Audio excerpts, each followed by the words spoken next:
Assalamualaikum warahmatullahi wabarakatuh. Alhamdulillah wa syukrulillah wassalatu wassalamu ala rasulillah.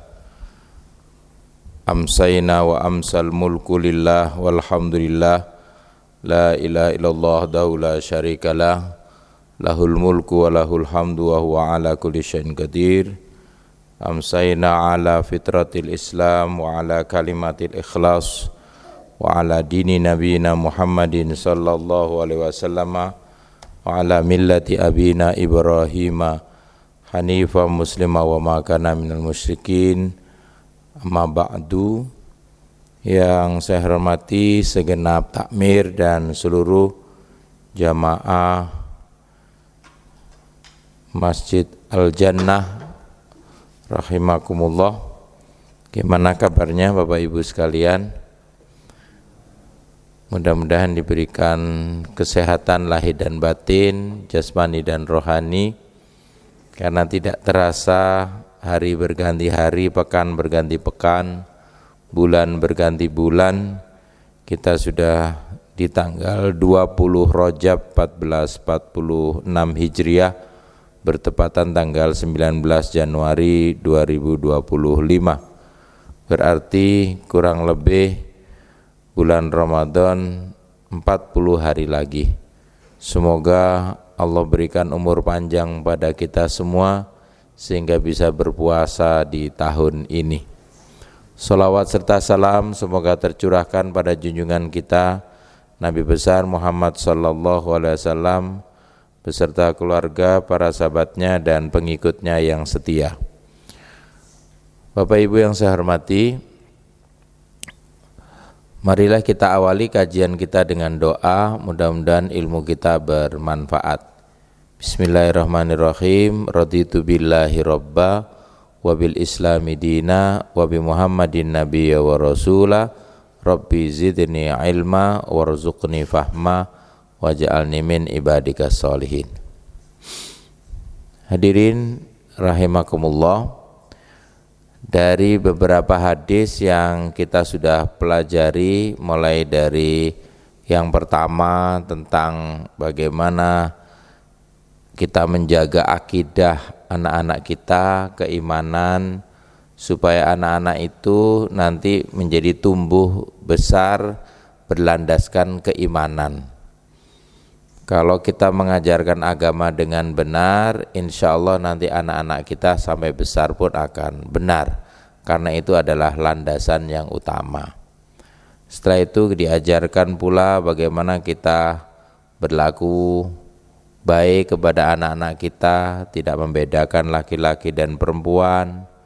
Terutama Nabi berpesan bahwa jika kalian punya 3 anak perempuan, maka kalian pasti akan masuk surga. Bapak Ibu, siapa yang punya 3 anak perempuan? Punya ya. Jadi cuma 1 yang masuk surga insya Allah ini.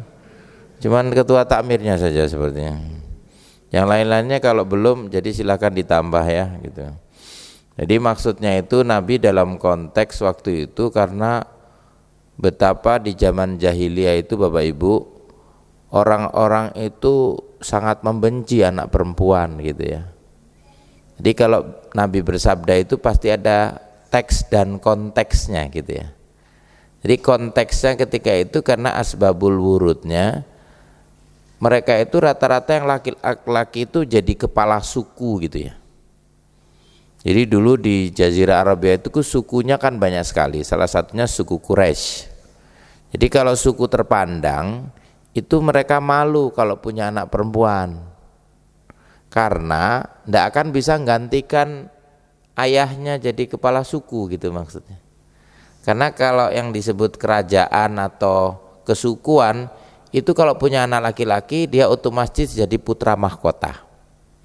Ketika punya anak perempuan maka berarti runtuhlah dinastinya. Akhirnya karena malu punya anak perempuan, dikubur hidup-hiduplah anak perempuan mereka. Nah, sementara Nabi dalam konteks seperti itu justru menaikkan derajat anak perempuan, bahwa dengan kita punya anak perempuan kita akan punya menantu laki-laki dan menantu laki-laki itu nanti akan menjadi pemimpin di keluarganya. Tetapi seorang pemimpin itu tetap akan ditentukan oleh siapa istrinya. Betul ya Bu ya? Nah ibunya cuma 2 gitu. 4, Masya Allah. Terus suaminya mana Bu? Nah ini dia ini, Masya Allah ini. Jadi mudah-mudahan kita harus menyadari bahwa bagaimanapun pendidikan anak itu nanti akan berproses pada bagaimana mereka akan berkeluarga. Mendidik anak perempuan itu jauh lebih sulit daripada mendidik anak laki-laki, karena harus menjaga kesucian dan kehormatannya sampai dia menikah. Itulah yang membuat kemudian surga itu berada di bawah kaki ibu seorang perempuan. Nah, hadis kelima ini Bapak Ibu adalah berkaitan dengan bagaimana menasihati anak dan menjauhi sikap curang. Saya udah kirimkan file PDF-nya kepada Takmir, nanti kalau misalnya ada yang membutuhkan ya. Tapi sudah dikirim di grup WA mungkin ya. Ya nanti kalau dibutuhkan misalnya ada lagi, boleh saya kirimkan lagi. Ada hal-hal yang menarik ternyata berkaitan dengan kita harus bersikap adil pada anak kita. Biasanya kalau anak pertama itu apa-apa dibelikan ya, betul nggak tuh? Baju baru, nanti mainan baru, sepeda baru. Terus anak kedua biasanya gimana? Sama ya? Yang benar. Oh, jangan-jangan terus wae masih ae lek ngono, nah, gitu kan? Lo kelambine sih cukup kok kayak die lah gitu kan. Jadi kadang ada kecenderungan kita itu anak-anak berikutnya itu second dari anak yang pertama. Barang-barangnya pada bekas semua. Sementara anak barep itu jangan luar biasa. Nah, tolong tuh pola dan paradigmanya diubah. Walaupun memang kita tidak selalu harus belikan baju semua atau sepeda semua gitu ya. Tapi bagaimana berbasis kebutuhan dan perkembangan. Nah, baiklah, mari kita baca basmalah bersama-sama. Bismillahirrahmanirrahim. Saya baca dulu, nanti Bapak Ibu tirukan ya. Kelihatan nggak ini dari belakang? Di situ tidak ada monitor ya? Oh, suatu saat nanti di situ ada monitor. Seperti ini kan ya? Jadi kalau ini bisa dipasang di situ kan bisa sender dari sini. Sabar ya Bu. An Maqila, mari. Iya. Ibna Yasarin Al-Muzanni radhiyallahu anhu fi maradihi alladhi mata fihi qala sami'tu Rasulullahi sallallahu alaihi wasallam yaqulu ma min abdin yastar'ihi Allahu ra'iyatan yamutu yauma yamutu wa huwa ghashun li ra'iyatihi illa harramallahu alaihil jannah. Nah, ini dari an sampai al jannah itu namanya hadis. Kalau nama-nama yang ada di atas ini namanya sanad. Kalau yang sami'tu Rasulullah setelah titik 2 itu namanya matan. Jadi hadis itu ada 2 unsurnya, sanadnya dan matannya. Kalau sanad itu artinya pertalian nasab, kalau orang disebut Habib itu ya, nasabnya itu langsung kepada Nabi. Kalau Bapak Ibu nasabnya ke siapa? Ya ke Nabi juga, Nabi Adam alaihi salam. Kan nggak mungkin itu ada nasab dari yang lain kan? Nah, jadi nasabnya kita itu tetap sama Nabi, bukan kepada makhluk yang lain. Ya, spesiesnya jelas gitu kan. Nah, jadi hadis itu harus jelas nasabnya, hierarkinya. Nah, gitu ya. Pertaliannya, mata rantainya. Nah, begitu pula matannya supaya matan itu bisa kita terima. Nah, perawinya yang di bawah namanya rawahul Bukhari, yang kecil nih. Nah, berarti riwayat Bukhari. Di nomor kitabnya, nomor hadisnya berapa? 7151. Kita ini baru belajar 40 hadis, baru hadis kelima. Padahal hadisnya Bukhari saja yang nomor ini 7000. Kira-kira selesainya kapan kita ini kajian? Mungkin sehari sebelum kiamat. Ya, karena memang harus suruh belajar terus ya. Ternyata jumlah hadis itu Bapak Ibu lebih banyak daripada jumlah ayat Al-Quran. Berarti harus lebih banyak belajar hadis walaupun tetap tidak meninggalkan Al-Quran. Ya, itu baru di kitabnya Imam Bukhari. Kitabnya Muslim nomornya 142. Nah, hadis ini, hadis yang diriwayatkan oleh Bukhari dan Muslim ini adalah disebut dengan hadis yang sahih atau hadis yang benar, karena sudah memenuhi syarat-syarat hadis yang diterima. Kita lihat terjemahannya dari Ma'qil bin Yasar al-Muzanni radhiyallahu anhu. Beliau menceritakan kejadian di kala sakit yang menyebabkan beliau wafat. Jadi waktu sakit itu beliau cerita bahwa aku pernah mendengar Rasulullah bersabda, tidaklah seorang hamba diberi Allah tanggung jawab untuk memelihara yang menjadi tanggungannya, maksudnya orang tua yang diberikan anak, lalu ia mati dalam keadaan berbuat curang terhadap orang yang menjadi tanggungannya, maksudnya curang pada anaknya sendiri, melainkan Allah akan haramkan atasnya surga.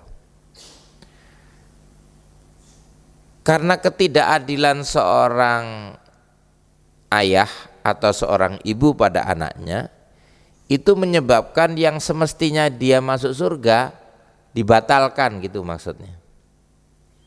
Makanya kecurangan itu bisa menghalangi orang ke surga. Seorang hakim misalnya, itu kaki kanannya di pintu surga, kaki kirinya di pintu neraka. Kalau dia adil, kaki kirinya diangkat dan masuk surga. Tapi kalau dia curang, maka kaki kanannya yang diangkat, maka dia akan masuk ke neraka. Di sini ada yang profesinya hakim. Wah, ini mestinya hadis ini disampaikan pada kumpulan hakim-hakim itu ya, biar adil. Jadi hakim itu Pak, masuk surga atau masuk nerakanya bukan karena sholatnya, tapi karena keadilannya. Sama dengan umaro, pemerintah itu nanti yang diukur adalah keadilannya. Kalau ulama yang diukur bukan keadilannya, tapi ilmu yang diamalkan. Jadi itu ada standar, kriteria. Kalau agnia, orang-orang kaya, yang diukur bukan keadilan dan bukan keilmuannya, tapi kekayaan yang dia infakkan. Kalau orang yang mati syahid, syuhada, itu meninggalnya bukan masuk surganya karena keadilan, kekayaan dan keilmuan, tetapi karena perjuangannya. Nah, itulah standar. Kalau orang tua, maka dia konteksnya adalah dia masuk surga atau tidak karena pendidikannya kepada anaknya. Gimana? Kira-kira mau masuk surga dari pintu mana?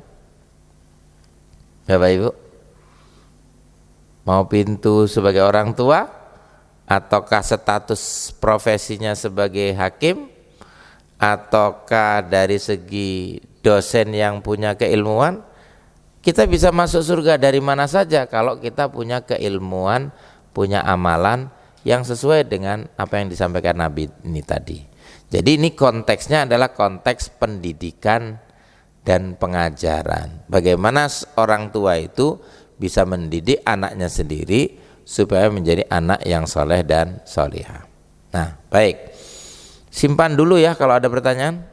Atau mungkin ada pertanyaan sebelum saya lanjut.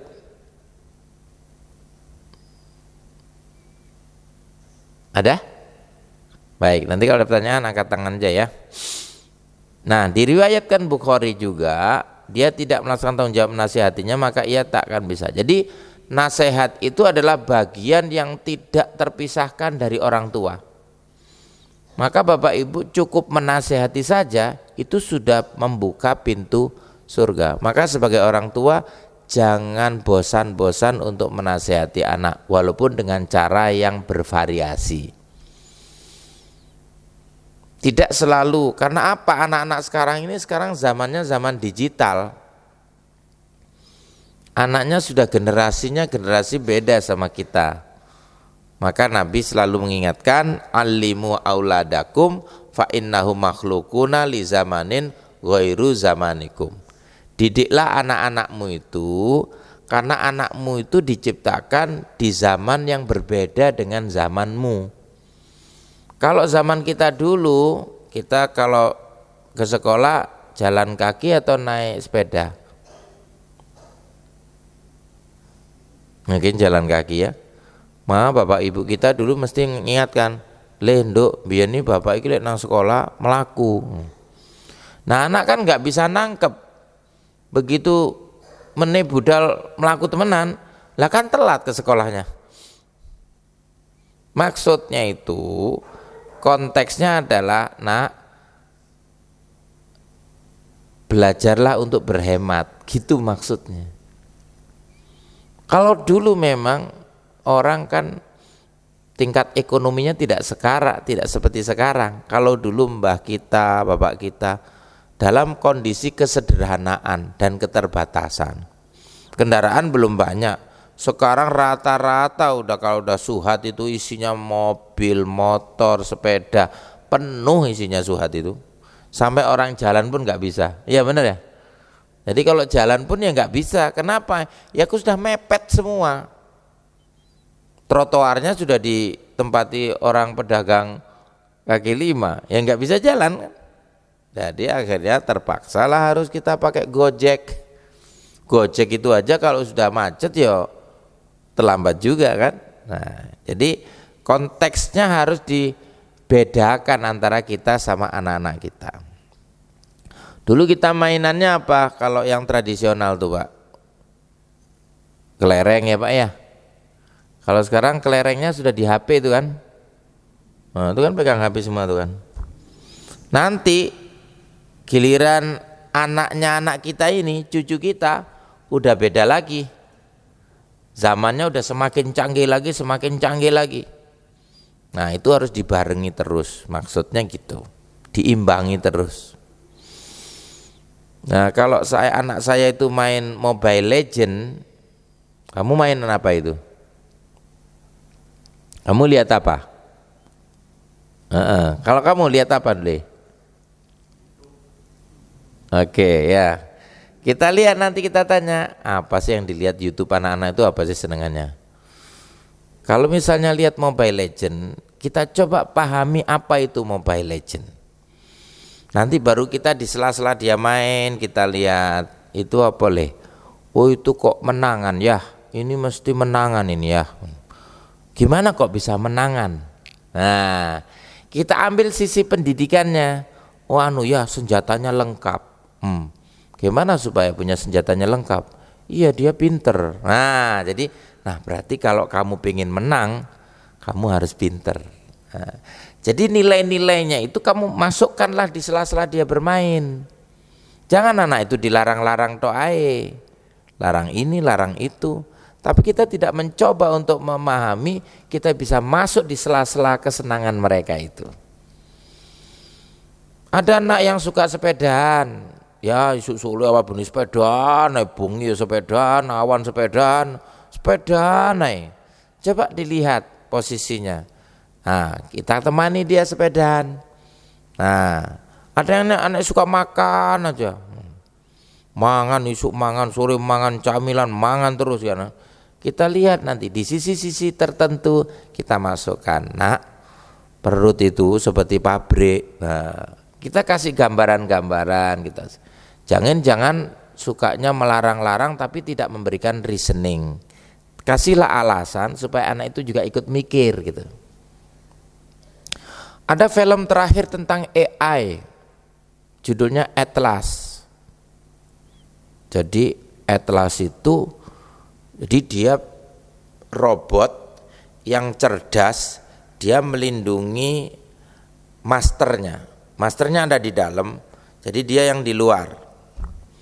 Apa saja yang kondisi misalnya itu membahayakan masternya, robot itu akan melakukan apapun demi melindungi. Karena apa? Dia udah diberi otak, diberi ECU-nya. ECU kalau di mobil-mobil yang canggih sekarang kan pakai ECU semua ya. Jadi kalau misalnya dia itu error, ECU-nya saja yang langsung dimasukkan ke laptop. Baru kemudian dia baca sama dia, di scanning. Oh, yang error itu tanya kabelnya. Gampang ya? Kalau di bengkel-bengkel yang tradisional kan lek gak karburatore busine, lek gak busine diurut sampai suwe gak ketemu-ketemu. Diagnosanya sangat cepat. Nah, kecanggihan anak-anak sekarang itu akan diwarnai oleh artificial intelligence. Berarti kita harus pelajari itu apa artificial intelligence supaya anak-anak kita pun bisa canggih secanggih itu. Kita manfaatkan itu untuk media pendidikan. Nah, wajib bagi orang yang Allah beri tanggung jawab, maksudnya orang tua, untuk memelihara orang yang berada di bawah tanggungannya, maksudnya anak. Jadi Bapak Ibu yang sudah diberi anak ini, dulu kan minta anak. Yang minta anak siapa dulu? Bapak apa Ibu? Hah? Suami apa istri sing njaluk-njaluk anak biyen kala? Oh ngono ta. Nah iya iku lek dua-duanya kan berarti harus kerjasama nih, ya apa carane? Repot lah kita ini manusia ini. Dulu masih bujangan njaluk rabi. Mari rabi njaluk anak. Mari wis dikai anak njaluk. Jadi kalau kata orang Jawa itu siklusnya ada 8. Metu lahir, maguru sekolah, makaryo kerja, mari ngono manten, mari manten mana, mari mana mantu, mari mutu punya cucu, habis itu yang ke-8 mati. Itu siklus ya. Ulangi lagi ya, nanti keluar dalam ujian ini hari Senin. Coba, metu, maguru, makaryo, manten, mana, mantu, mutu, mati. Ayo coba lain lagi. Saya diem sekarang. Ayo coba mulai pertama. Metu, terus maguru kerja, sekolah. Habis itu habis sekolah makaryo, kerja. Habis makaryo manten, bagus. Habis manten mana, melahirkan. Habis mana mantu, anaknya menikah. Habis mantu punya cucu, mutu. Habis mutu mati ya. Ojo sampai durung manten wis manak lo ya. Ya. Soalnya akeh saiki durung dadi manten wis padha manak kabeh. Nah, itu kita hindari. Nah, siklus itu harus kita ikuti bagaimana dengan tingkat perkembangan anak-anak sekarang. Supaya anak-anak itu ngerti, gini loh Le, sekolah itu gini urutannya. Nah, walaupun mungkin sekolahnya sebentar, kerjanya lama, atau kerjanya sebentar, sekolahnya lama, itu persoalan proses. Anak sekarang itu kan ya ada ya yang pengen instan juga ada, tapi ada yang memang betul-betul ingin betul-betul bagus. Nah makanya kita harus tahu tuh seleranya anak-anak kita, talentanya apa. Sejak kecil sudah banyak kok anak-anak kita yang sudah bisa bekerja. Jadi anak kecil itu kalau sudah dia menang-menang olimpiade, itu dikontrak sama perusahaan besar. dia sudah bisa jadi konten. Dia anak kecil-kecil itu sudah bisa jadi artis semua itu, artis online. Ya, Bapak itu yang ahli di online ya. Anak kecil itu canggih-canggih sekarang tuh. Drummer kecil, drummer cilik itu sudah banyak sekarang drummer kecil. Keyboardis kecil, anak kecil itu kalau tidak canggih nggak mungkin lah. Nah, berarti anak-anak kita itu kita tunjukkan bagaimana perkembangan itu tetap harus diiringi dengan nilai-nilai agama supaya anak-anak kita itu tetap harus berbakti kepada orang tua. Nah, itu maksudnya. Haramnya berbuat curang terhadap orang yang berada di bawah tanggungannya. Jadi gini maksudnya. Dulu saya itu masih punya anak satu. Anak saya perempuan yang pertama. Setelah itu saya pikir-pikir, saya bilang sama istri saya, "Dek, kalau anak satu tuh sepertinya kok sepi ya," kata. Nggak ada yang bertengkar. Nah, yang bikin bertengkar, yang bikin rame itu kan pertengkaran anak kita, ya. Sebenarnya sih pertengkaran anak kecil itu karena memang dia kan masih belum mengerti. Nanti kalau lama-lama udah ngerti sendiri, akhirnya ya mudah-mudahan Allah kasih kita lagi ya anak ya. Kira-kira pengen laki atau perempuan, saya tanya istri saya.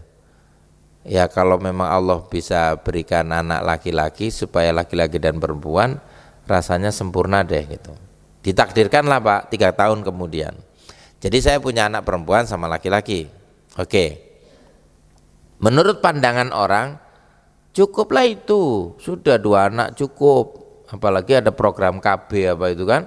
Nah, penting laki-laki dan perempuan kan sama katanya begitu. Tapi ternyata Allah tuh kasih lagi tuh anak tuh. Karena kalau 2 tuh ternyata bertengkar. Nggak ada yang jadi wasit. Biar anak ketiga jadi wasit. Nah, ternyata anak ketiganya laki-laki. Berarti laki-lakinya 2, perempuannya 1. Waduh, yang perempuan itu dikeroyok rasanya, Dek. Gimana kalau tambah 1 lagi ya, biar 4 kata. Ini kalau laki-laki 2, perempuan 2 kan enak gitu kan ya. Ternyata Allah berikan tuh laki-laki lagi. Jadi 3 laki-lakinya. Wah, tambah rame lah di rumah itu wis. Jadi anak 3 itu isinya rumah itu seperti anak 30. Saking ramenya, bertengkar aja. Tapi saya amati aja apa sih kira-kira pertengkarannya. Alah paling rebutan ini, rebutan itu gitu ya. Habis itu selesai. Dikasihlah lagi anak lagi yang keempat, yang kelima. Laki-laki lagi. Jadi laki-lakinya 4, perempuannya 1. Masa-masa itu saya amati terus 3 tahun. Tapi saya udah berprinsip mudah-mudahan anak saya bisa berlaku adil ya terhadap mereka sendiri dan mereka tahu bagaimana hak dan kewajibannya. Dulu saya dididik sama bapak ibu saya, kalau bapak ibu saya bawa kue dari luar, maka bapak ibu saya akan bagi. Misalnya kalau saya bersaudara itu 4, ada jajan itu 4, tidak dibagi 4-4-nya itu, seperti itu enggak. Tapi bapak saya bilang, kamu harus adil bagi nih, gimana caranya? Ya Pak, pokoknya satu-satu ini sesuai dengan macamnya kue. Oh enggak, kalau itu kan nanti ada yang seneng ini, ada yang seneng itu. Nanti yang enggak seneng gimana? Kalau gitu gini, kamu humpimpa dulu. Wah, humpimpa lah ini orang 4 nih. Humpimpa alaihim apa alaihim? Alaihim apa alaikum? Nah, habis itu menang ya. Nah, yang menang itu yang membagi. Tapi yang membagi nggak boleh milih duluan. Ya apa caranya? Nah, akhirnya kalau misalnya kuenya roti dibagi 4 tuh, diiris jadi 4. Harus seimbang. Nanti yang kue toknya juga diiris 4. Nanti yang onde-onde, gimana caranya onde-onde dibagi 4 ya Pak? Bisa enggak? Ya apa? Lah dipenyet gak tadi onde-onde kan? Ah ya Ustadz, dipenyet dulu, dibagi 4, habis itu balik nomornya.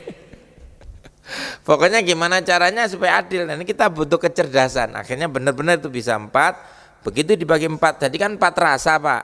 Dari 4 tadi kan tetap 4 bagian, seperempat ke semua kan, seperempat dibagi 4, habis itu selesai, dah yang bagi tadi nggak boleh milih duluan, harus yang terakhir yang kalah tadi. Jadi yang kalah tadi terakhir itu dia milih duluan, dibalik sampai terakhir yang membagi. Jadi kalau saya membagi, saya nggak boleh milih duluan, supaya saya betul-betul adil, walaupun tengah, pertama, akhir. Kalau adil itu tidak akan ada yang merasa mendapatkan kecurangan. Seperti itu contohnya. Akhirnya kami selalu legowo dan tidak bertengkar untuk berebut lagi urusan makanan. Jadi ada teknik-teknik untuk berbuat adil pada anak-anak kita, dan akhirnya mereka akan tahu sendiri bagaimana cara berbuat adil itu. Nah, jangan lalu gara-gara anak pertama, oh awakmu karena anak pertama dikai onde-onde, engko sing terakhir dikai apa Pak sing terakhir Pak? Apem apa ngono. Nah, ancaman keras bagi orang yang meremehkan hak-hak orang yang berada di bawah tanggungannya. Jadi jangan kita meremehkan anak terakhir. Ada kecenderungan di masyarakat itu gara-gara dia anak terakhir Pak, itu diremehkan sama orang tua. Kok apa-apa iku terakhir engko keri-keri ya. Iku wis lahire keri, apa-apa keri gitu kan. Pembagiannya keri, yang dikei yo keri, apa-apa keri. Sementara anak barepnya selalu didahulukan terus, selalu dialulkan. Nah, kecenderungan ini yang harus kita hindari. Sebab apa? Nanti suatu saat perilaku kita itu akan ditiru sama anak kita, dan itu akan menghantam kita sendiri. Kalau anak pertama apa-apa pertama, itu nanti dia mindsetnya begitu. Ketika saya membimbing haji tahun 2023, saya perlakukan misalnya kalau antrean bis rombongan pertama, kedua, ketiga, dan keempat, itu saya urutkan pertama. Nanti begitu pulangnya saya balik yang nomor 4 yang pertama, 4, 3, 2, 1. Habis itu 1, 2, 3, 4. Urusan makan dibalik lagi 4, 3, 2, 1. Jadi mereka itu semuanya merasa semuanya sama. Oh gitu ya Ustadz ya. Iyalah, kita ini semuanya sama jamaah haji ini. Tidak ada kaya, tidak ada miskin, tidak ada tua, tidak ada muda. Tapi begitu saya gitukan, kemudian jamaah bilang, anu aja Ustadz yang tua dulu. Ternyata yang tua tidak mau duluan juga. Tidak apa-apa yang muda-muda aja gitu. Yang tua sudah tahu toh rasanya apa. Jadi lebih bijaksana akhirnya kan. Nah, yang muda-muda juga akhirnya menghormati yang tua juga menghargai dan mencintai yang muda. Itulah maka kata Nabi, laisa minna malam yarham soghirona walam yukrim kabirona. Bukanlah termasuk golonganku kalau yang tua tidak menyayangi yang muda dan yang muda tidak menghormati yang tua. Nah, seorang pendidik diberi amanat atas anak didiknya. Saya sebagai dosen juga diberikan amanat berat untuk mendidik mahasiswa saya. Bapak Ibu sebagai orang tua diberikan amanat untuk mendidik anak-anaknya. Nanti kalau kita jadi mertua, kita juga diberi amanat untuk mendidik menantu kita. Jangan sampai menantu itu bertengkar sama mertua. Ada bunga namanya lidah mertua. Betul ya Bu ya? Gimana tuh bentuknya? Yang saya tahu tuh lincip-lincip gitu. Nah, apakah gitu ya lidahnya mertua ya? Ya nanti kalau menantunya nggak terima atau mertuanya nggak terima, bikin bunga lagi namanya telinga menantu. Karena tadi sudah ada lidah mertua. Mungkin saking tajamnya itu, kalau menasehati atau menegur menantunya, akhirnya ada bunga namanya lidah mertua. Jadi prinsipnya, karena kita ini punya status sendiri-sendiri, maka kita harus jaga status kita itu. Selain kita sebagai seorang individu yang harus bertanggung jawab kepada Allah sebagai hamba, yang kedua kalau kita sebagai suami berarti tanggung jawab kepada istri. Kalau kita sebagai ayah, tanggung jawab kepada anak.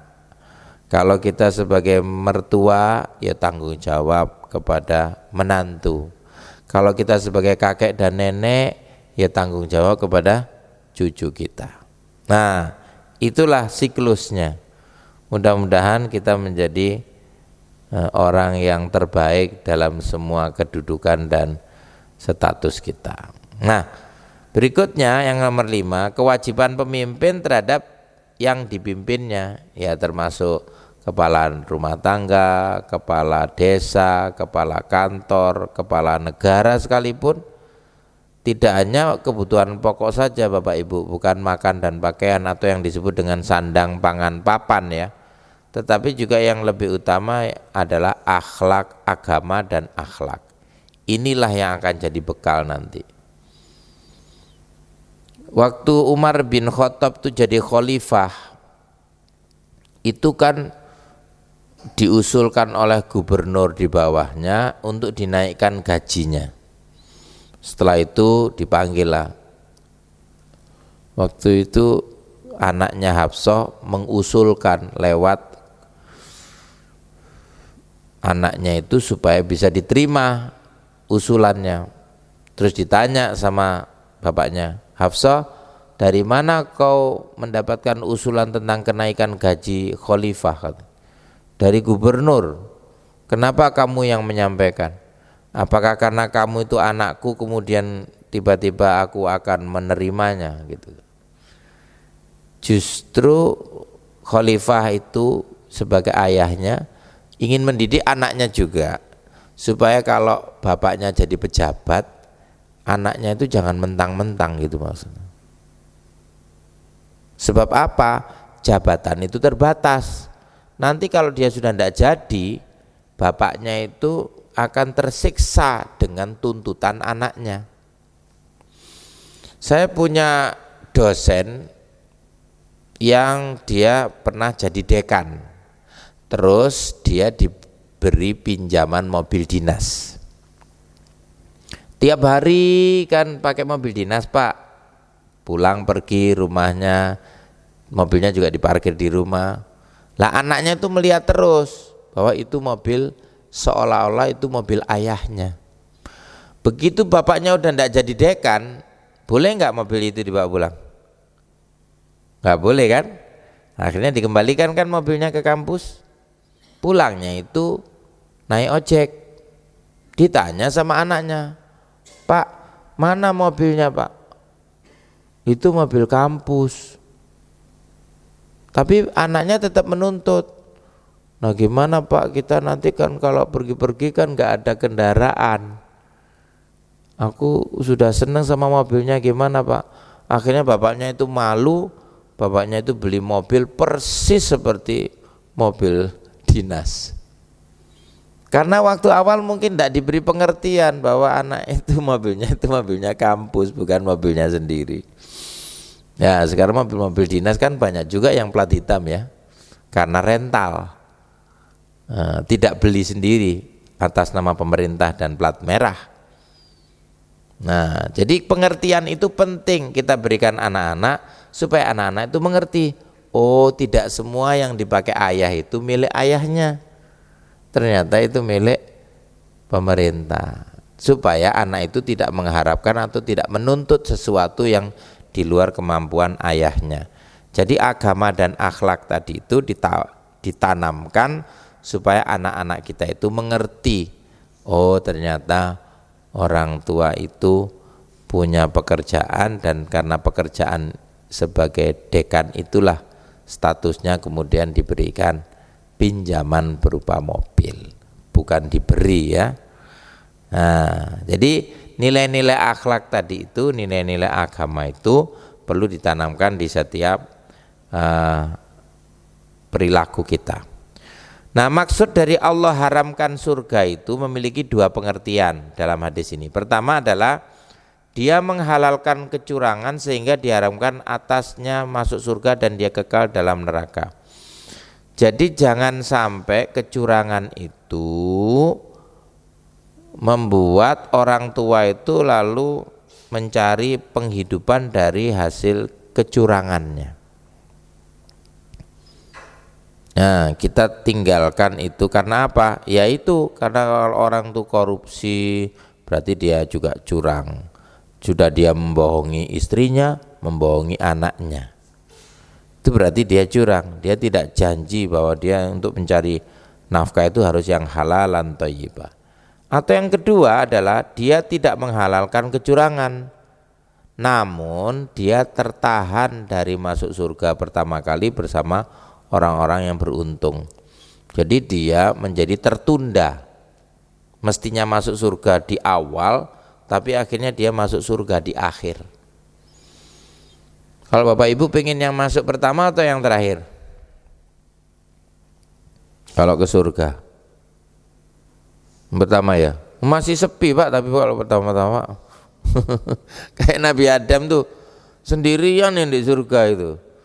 Akhirnya cari-cari sopo iki gak ono kancane. Nanti kalau sendirian itu juga ndak enak ya, walaupun di rumah besar kita sendirian sepi. Di masjid sendirian. Tadi saya sendirian ya, sepi di masjid. Datang dulu, saya takut nanti ndak ada apa-apa nanti. Terus di surga pun tuh sudah enak kayak gitu tuh Pak. Ternyata kan Nabi Adam tuh masih minta teman. Untung dikasih teman perempuan. Coba kalau dikasih teman laki-laki, ya apa jadi ini? Ya Nabi Adam tuh. Nah, akhirnya diberilah Siti Hawa.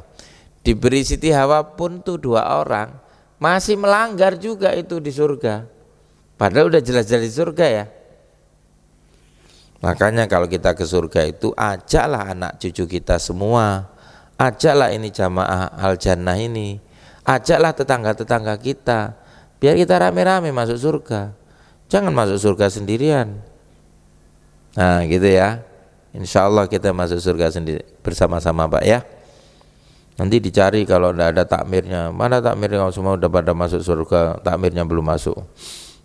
Nah jadi seruan dalam hadis ini mengandung peringatan dan ancaman yang keduanya sama kerasnya.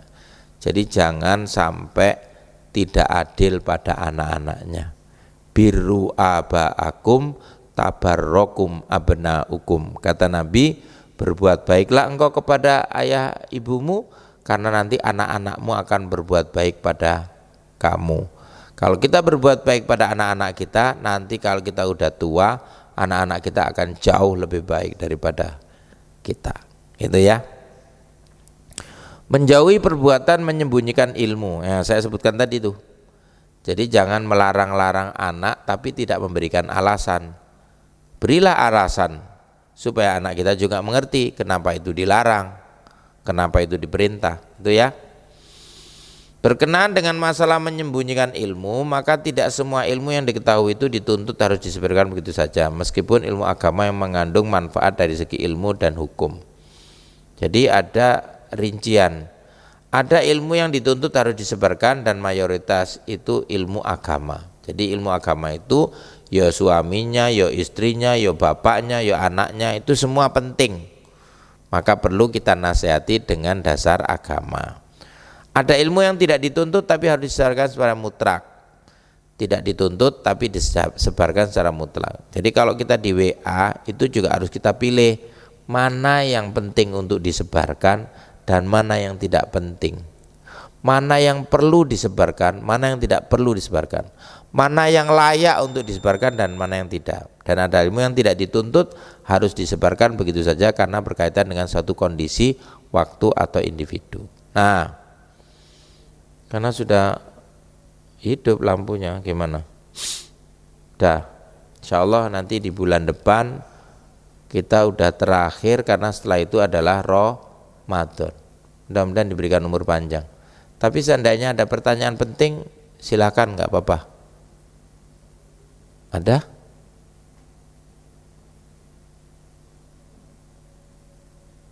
Adik-adik mau tanya? Kamu mau tanya? Jadi kalau kalian bermain, bermainlah tetapi harus mengerti waktu. Karena mata kalian itu kalau terus-terusan lihat HP, nanti kecenderungannya akan bisa merusak retina.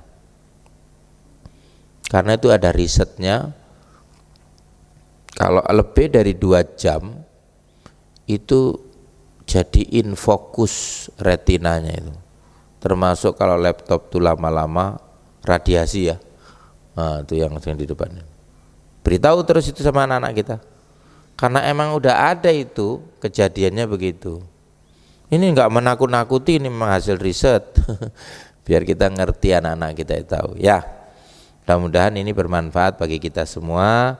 Ilmu yang kita sebarkan, kita amalkan untuk anak-anak kita. Mudah-mudahan anak-anak kita berangsur-angsur akan menjadi anak yang soleh dan solihah. Terima kasih atas segala perhatiannya dan mohon maaf atas segala kekurangannya. Kalau ada benarnya itu dari Allah Subhanahu wa taala, al-haqqu mir rabbika fala takunanna minal mumtarin. Kalau ada salahnya dari saya pribadi yang tidak luput dari kesalahan. Kalau pisau menyayat tubuh, masihlah ada harapan sembuh. Kalau lisan menyayat hati, kemana obat akan dicari. Wassalamualaikum warahmatullahi wabarakatuh.